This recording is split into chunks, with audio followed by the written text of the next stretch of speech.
Hola amigos, bien o no, y saludos desde Inglaterra. Hoy quiero compartir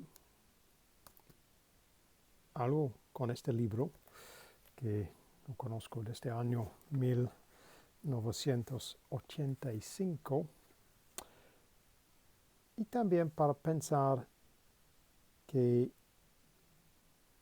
el forma con nuestros pensamientos, por ejemplo, el cultura y las cosas que para nosotros parece muy normal o estamos acostumbrados para pensar en una vez parece normal y nuestro sentir con algo que es poco raro, poco nuevo, poco diferente, como es, necesita que nosotros reenfocar o, por ejemplo, pensar en el forma con nuestra respuesta con eventos nuevos, con nuevos eventos. Ese es casi el tema de hoy, porque cuando nosotros empezamos en una nueva lengua, claro, hay otras cosas muy nuevas, con la lengua, la cultura, todo. Ese es el punto para hoy. So, hello again. Today I'm going to share you a reading from this book that I first come across back in 1985. It was a TV series at the time. And this is really to think about how we have an unconscious bias towards things that we take for granted, things that we think are quite normal, conventional. It's our way of understanding things at a particular time.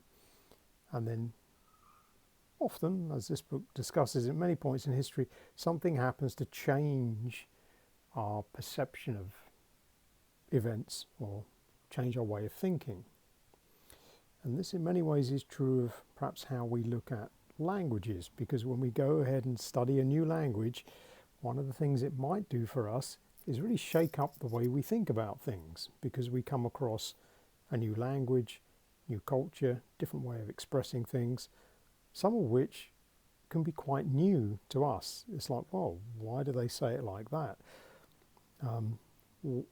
Why do they express themselves in that way? And often that can be an interesting way of changing the way that we think about things generally. But let me share the reading with you first, and then maybe you'll see better what I mean.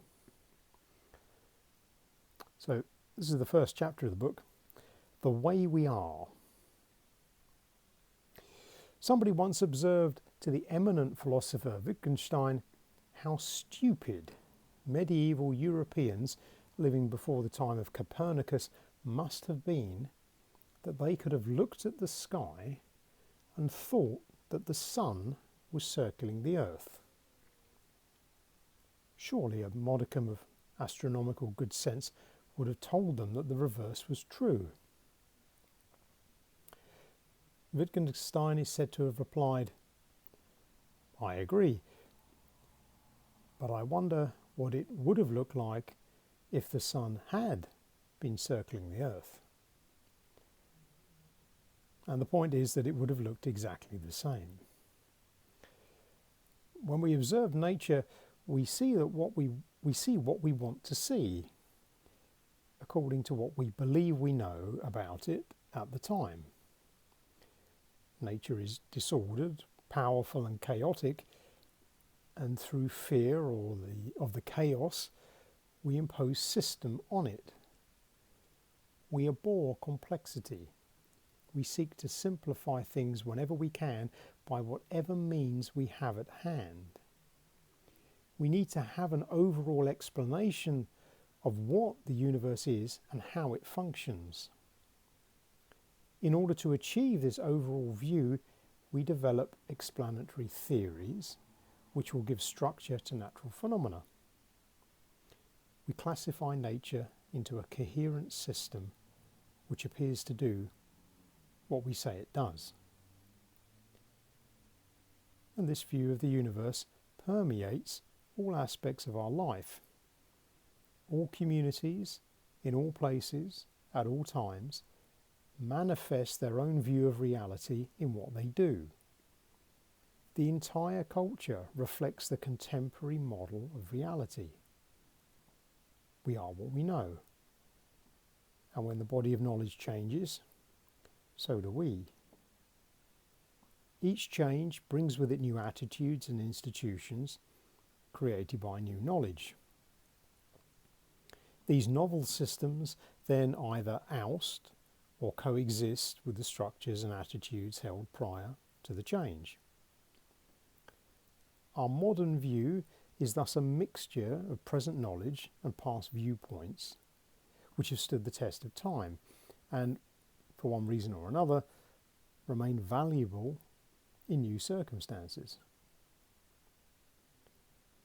In looking at the historical circumstances which gave birth to these apparently anachronistic elements, which this book will attempt to do, it will be seen that at each stage of knowledge, the general agreement of what the universe is supposed to be takes the form of a shorthand code which is shared by everyone.